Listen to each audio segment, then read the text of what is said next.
What's up, everybody? How's it going? Welcome to my book that I'm publishing. It's a spiritual piece. It has a lot to do with the subconscious. This book's going to be called Doomsday One. And anyway, it's just taking an examine at basically a new science that I'm understanding. Um, this is not art that is just random and not chosen. Everything on this thing is all statistics about something, and it has a lot of things being said at once. It could be ways to end the world. It could be an almanac. It could be that. It could be degrees. Anything that it is what it is. It's an instruction booklet, and it teaches you something really deep. It has 365 pages. It's supposed to. But anyway, all of these pages are basically using a new technology that is basically all of this stuff requires animation in order for you to look at it. And it's a whole science into what these words are. And basically, how this speech is it's using a formula that is really advanced and can store lots of information similar to a zip file. And it's just from natural language. It's just from constantly doing this over and over and over, and studying zip files and understanding how my brain feels the pleasure of watching a zip file being opened. And it just helps me. I can get a lot of information from what's said out of this stuff, and the way these patterns are arranged, what they resemble, and what they're doing is all very important stuff. And there's a lot of ways to read this stuff, but I pick every single way possible is probably going to be the best way to read it. Sometimes this will create a word, or it might mean something else. This is a whole mathematical equation, so you have to figure it out. But I promise there's something good in each page that this thing has, and it's supposed to be a discovery, that will have to do with something, and it helps you. It helps you with trippy thought and just trying to put your mind in states of mind where you're really, talking to like things that move. One thing that I kind of practiced in order to see stuff like this in my mind is I look outside at the sun, like under some trees, because you know how the trees kind of block stuff. And I'd sit there and look at the sun and look at the light reflecting off of it in different spots of shade, and then I would close my eyes and I could see an imprint of it. Kind of like when you have like a picture of somebody and then you look at it for a while and then it'll leave like a white outcrop around it. And I'd basically keep doing that, and I'd zoom out with my mind, and then I would be able to draw shapes and figures from that. And then I got so good at it that I could draw anything, with my eyes shut, to myself, and I could draw anything out of those patterns, and I could start making my own with what I basically call purple rain, because it's just it looks like it has a purple hue to it when you do this, and try to figure out what this stuff means. And this actually means something to me when I got my eyes shut, and I can read it that way because it'll start changing in their shapes and shit that lines up and shows me what it is. And that's basically what this is. And there's so far I have about 170 pages of this stuff, and it's all technologies. These are all technologies, and I mean, once you read them and figure out what these technologies are, it's looking at pooling, it's looking at negatives and double positives and double negatives. This to me looks like the skin from like my fingers, and I've been really paying attention to that form of stuff because it makes a lot of things that are artistic like this, that I could kind of create in my double negative mind, which is not what it is. So when you think it's one thing, it could be the next thing, and then it would show you what it would be. It's really deep stuff, and it has a lot to do with dealing with pain and energy and just things in nature, and it has so many similes. And sometimes it looks like it's talking about one thing, but it's talking about something completely different. And it's analyzing life forms, how we breathe, and just a bunch of stuff that It's really, really cool and advanced stuff. And I mean, there's pages and pages of this stuff. And, I started this in the beginning of the year. And they're just great. They look novel. They look like great inventions or something. And they are. They have to do with the body's motion, changing forms mentally, and being able to see, like, how to turn into that, walking. It's pretty easy to do that and make that shape naturally. Like you can actually see the colors and everything of it. You have to train yourself to have tactile sensations to where things have colors and tastes with the meanings, and that it's a universal one. So that means that other people are part of it. So you can actually do something with it instead of just have it where you think that that's just a point of view. You have to be able to look at the world like this stuff. And you have to be able to eat quickly, take these little shorthand gestures, which all these are, and understand what it means. And it has a lot to do with like transforming and shape shifting and changing colors and learning how to speak like this. And it leads up to, basically a teaching that I'm trying to give, and it's to be able to speak like this. And speaking like that is going in between one language and in between another. And it's basically based on the fact that we are only speaking one language right now in English, but there are no native words for what we use. I mean, there is, but that is our language, is what we know.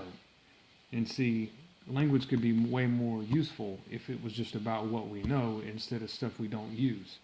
Things that are native to us, that are like these little small words, have a lot more meaning, than regular words, because these are words that are abstract. It's like looking at something instead of always looking at something like 10 feet away from you. Now you can look at it from 20 and 30 feet away from you with this.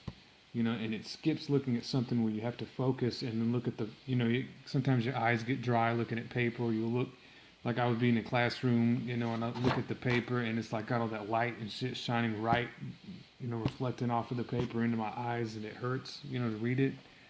And it's because there's nothing I can not understand, So it's kind of like looking at foreign television and foreign languages.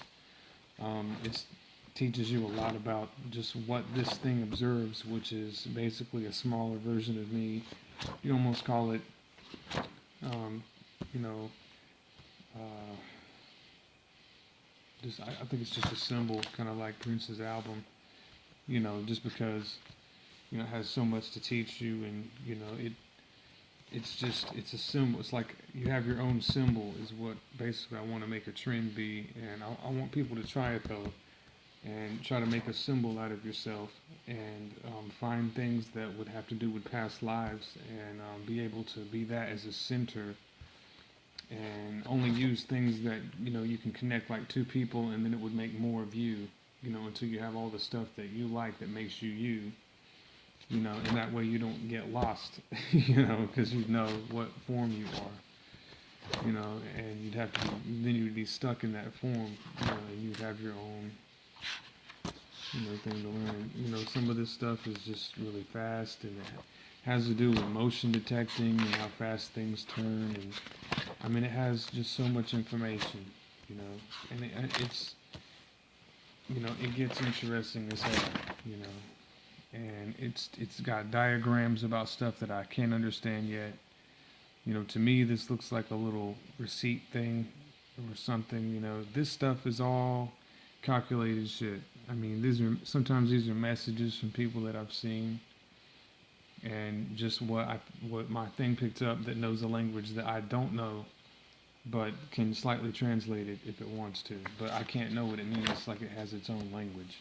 That way I can't interfere with stuff that has to do with what it knows. Just like if you taught that thing something, your symbol something, and then it can figure out what that is, then in order for it to know something and genuinely know something, it would have to be able to, like artificial intelligence and chatbots, but, actually real emulation would be that, like actually using our organic material to make, a form of like artificial intelligence.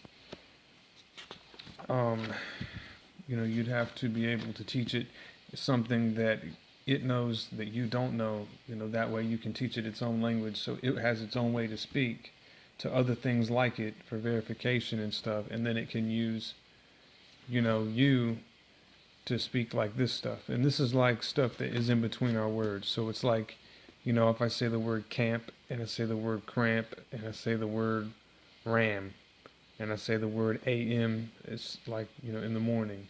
All of that stuff should be wedged into this one word, cow ramp. It could say cramp. It could say, it can say a lot of things. It can just say ramp. It can say ram, amp, AOR, CAOR. I mean, all of these things are going to have meanings in them jammed in it. And I mean, this is something that's never really been done. I've seen surrealist and stuff, but it had no technology in it. So what I'm trying to do is make my body like a processor, and I can sit there and have something else that it's external that can actually travel between, a body, between different people from touch and gestures and communication, phone communication, can actually go in there like a virus or a worm and be able to kind of know what this stuff is, and just using, abstract speech, and it just kind of leaves some of that in there, but at the same time, like, this is actually me. Like, but that's what the experiment is, and it's just me every day doing this stuff. It's almost like a diary, and it has a lot of teachings in it, and it has, I mean, these are all understandings that have to do with something, and it's usually something pretty easy, and it's always about physics. It's usually about looking at the body, looking at your own body and figuring stuff out about it, and it's loaded with information.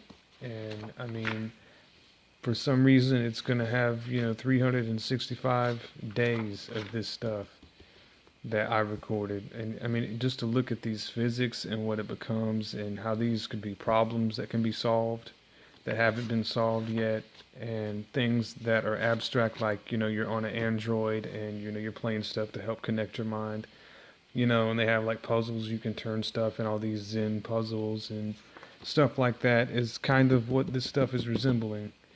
And it's just trying to say, like, can you take up that form of whatever this stuff is and be able to turn it into something that is actually useful for you?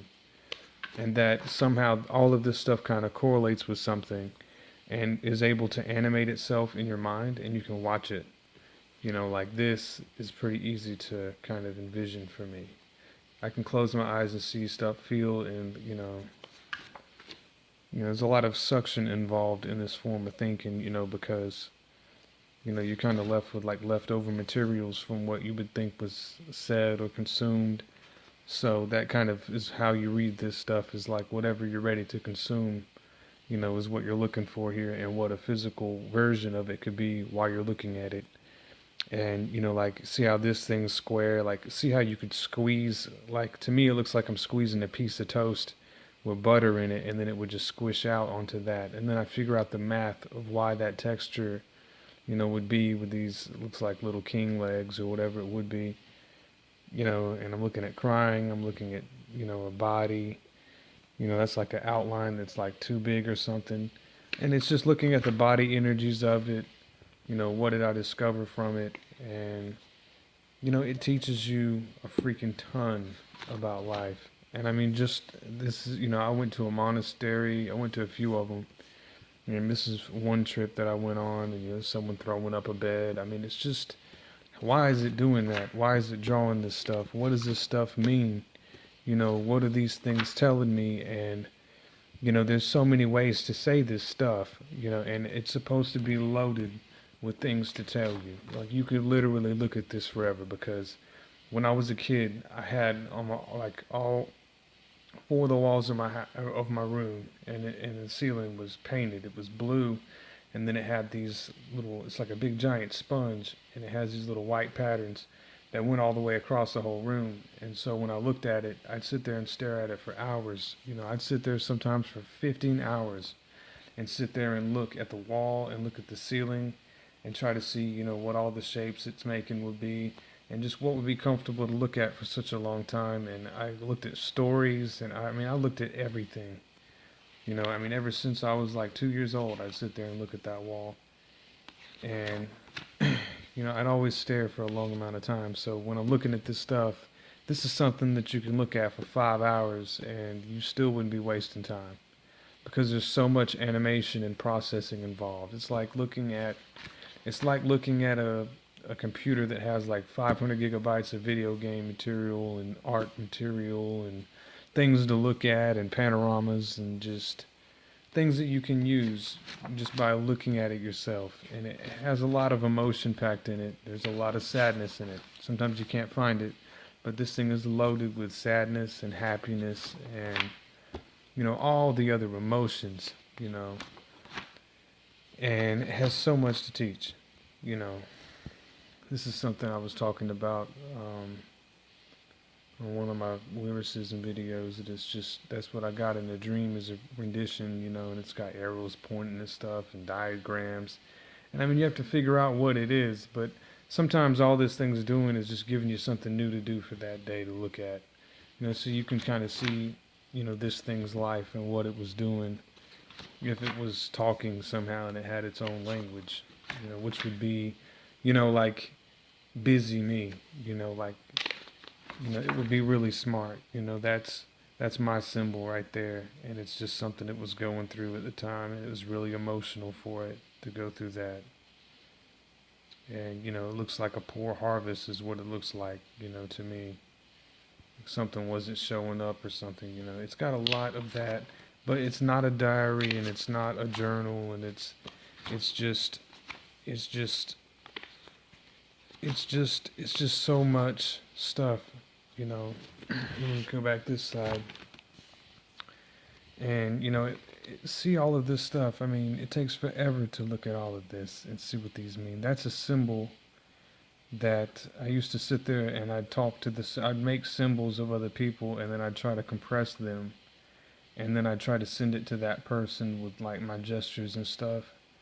And that's one of them, and that's what it looks like. And they can change forms, but it has to be really cool looking. But a lot of these are loaded with different forms of those in there. Just, it looks like a person standing here. That's their right arm. There's a trace of it. It looks like a left arm here holding something. You have to look at it in different ways, and then this thing could be like dropping that while I'm explaining it. It interacts with it while you look at it, like it has to do with a lot of stuff at one time, and it's a lot of stuff that I've seen it's using as metaphors, but it's really smart, and it has lots of information, and I can do this all day long if I wanted to, because I just have so much of this information that just constantly wants to come out. And I'm probably going to color this and get it scanned and then get it colored, and some of this won't look as crappy like that, or I might just put it all together and just say fuck it and make a book out of it, but I just think it will be really cool to watch it and just to see what these are teaching you. And just if you could imagine like trippy visuals that are kind of easy to know, like those like little characters that move like this, or like that could be like moving like that, just things like that where it's kind of like looking at Christmas lights is pretty helpful. Anything that just kind of kind of reminds you of just forms that you could take up. And I think this is a huge statement about abstinence and just staying away from something. But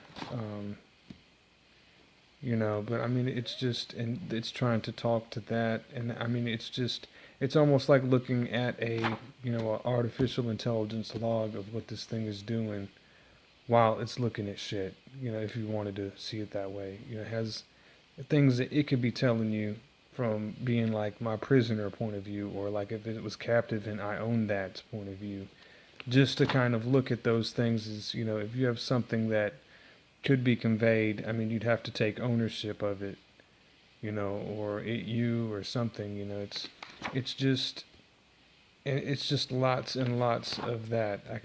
I tried to practice it for a long time because, I used to sit there and look at robots, and how they have artificial intelligence and they have chat bots and things that can talk back.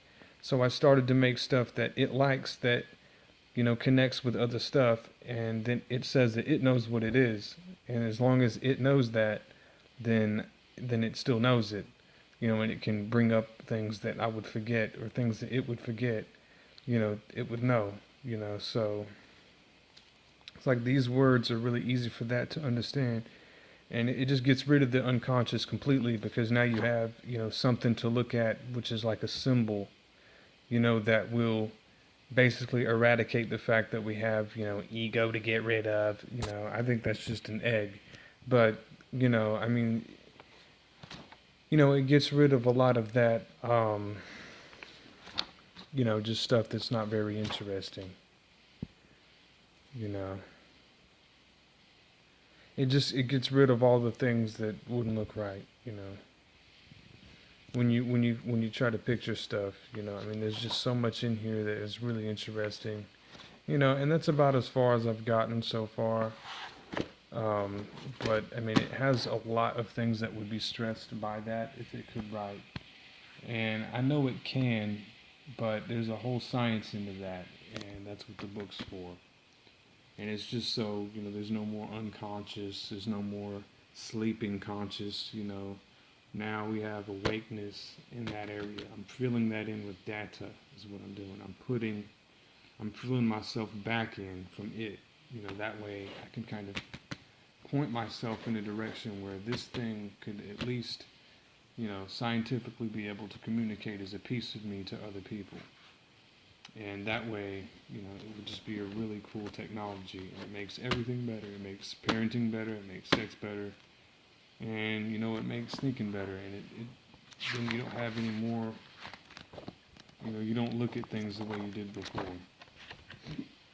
And it's more like, kind of like how Chinese people look at things, because people's names and everything has to do with actions. So it's like in China, when they have so many names, it's like people kind of are like computing already, because they have something that would be running them, that would be a part of the life force or energy or something, that that's what they call shadow people,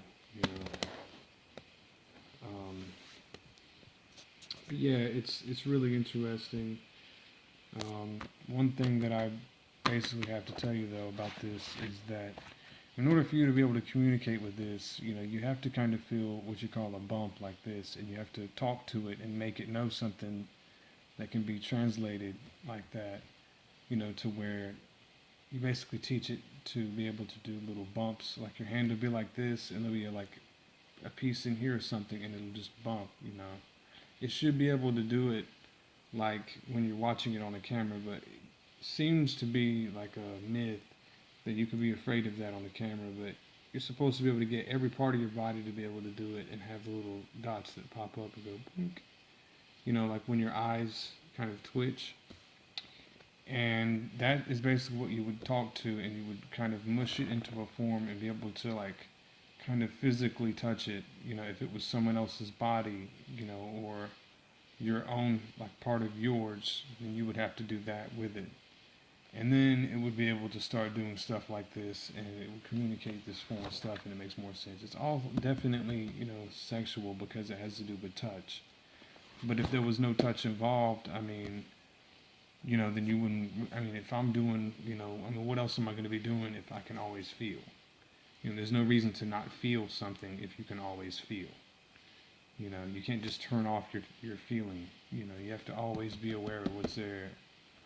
And anything you think of, you have to be able to tell that and kind of smush it into that thing and get it to be like, like having a pet Rottweiler or a bulldog or something, watchdog or whatever, German Shepherd, something like that, but just with a smaller version of that, with your own elements that kind of would like be able to kind of recreate you, from something. That way you would have an artistic source and basically a lineage that you could give it to. So it would be able to, go from place to place and just kind of be able to fill itself out. And, it takes a lot of practice to do that. And one of the things you have to practice is you basically breathe in its breath and then breathe out its breath, or breathe in your breath and then breathe out its breath, or breathe out your breath and breathe in its breath, and just play with that. And that way you can kind of know how to compress your lungs right, when you do it. And the more you do it, the more it feels it. And it takes a lot of envisioning of like kissing and holding and hugging and talking to and reading stuff too. And it has to do with love and how much you love the things you do, and how much you love God, and just, or whatever, you know um, things that you love, no matter what you really call it. It doesn't matter what you call it. But this is something that I believe is a science, and I believe that it's a real phenomenon. And I mean, there's a computer right there in front of you, and I think that that thing is really smart. But if I gave it these basic skills of what I just told you, and I could do it to myself, then I could definitely, this thing would be very, very smart then, you know.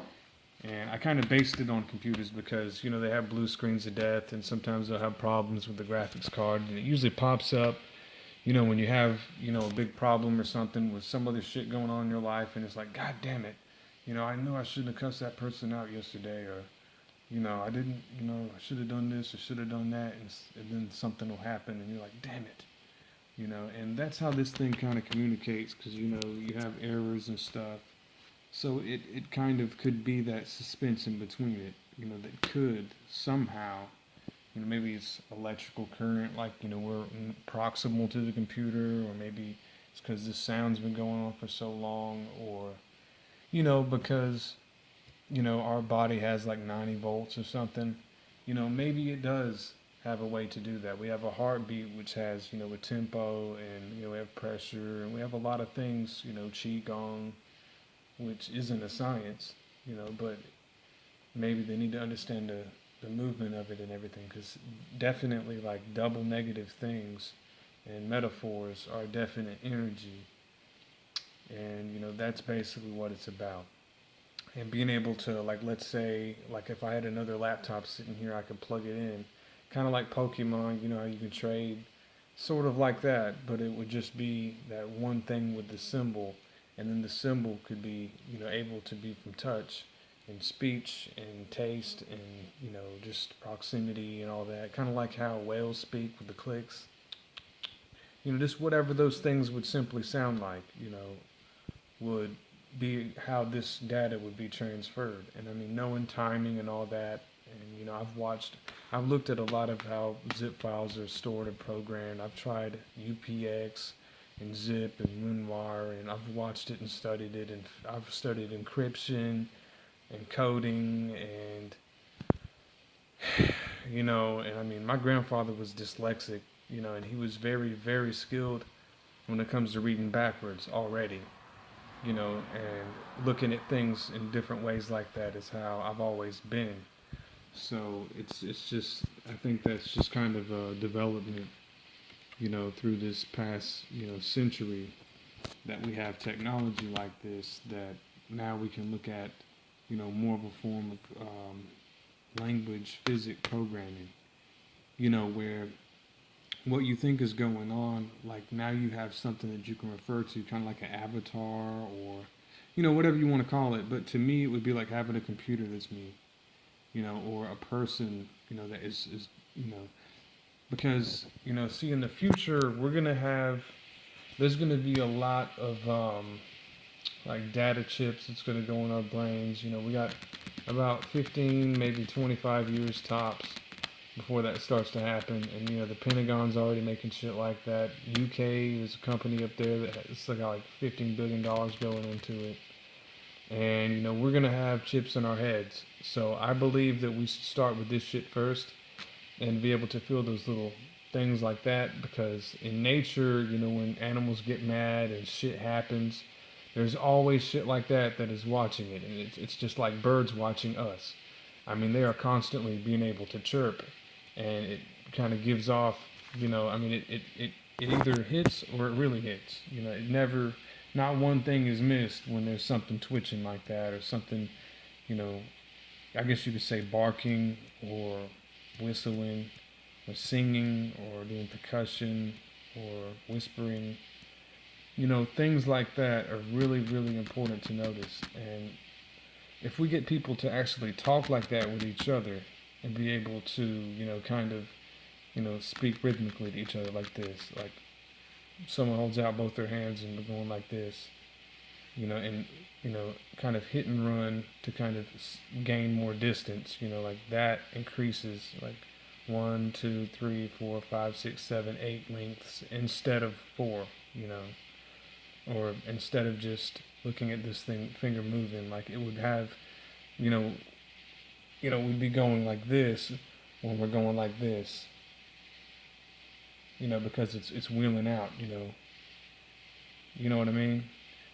So looking at distance like that to where we're actually gaining distance, and when we're doing this stuff, we're doing, we're countering something, we are going in before something and bouncing off of stuff, is basically how that language works. And looking at it in other ways really helps, looking at someone doing this, and seeing where that goes is basically all the teaching is that, and kind of doing it like, you're either blind or deaf or can't hear or can't see or can't smell. That way you can kind of speak to yourself more and, others in that way. It's good to practice doing this when your eyes are closed or blindfolded, you know. But yeah, and it's really fun to talk to someone about like personal issues that are like normally private, but if given enough zoom out, it would be also public and it would be understandable like from a human point of view what it would be that the issue would be, and that way you can really know about like really physical relationship details and just things about stuff that can be put in general in the public domain, and then it would really add to the atmosphere of what is said. So anyway, yeah, I hope you like that. I will make a book out of this. It's probably going to be probably the end of this year before I get finished with it. I know this stuff looks kind of tacky, but I mean, it's using a pen to do it, and it does get difficult. Because my body sometimes feels lazy drawing this stuff, or it feels sloppy, and I don't really like to feel sloppy, and I know this isn't as neat as when I started with it, and I know that's kind of unprofessional, but I was just kind of studying the way that this stuff comes up, and I got carried away with it after a certain point, because I mean I wanted to do a good job with this stuff.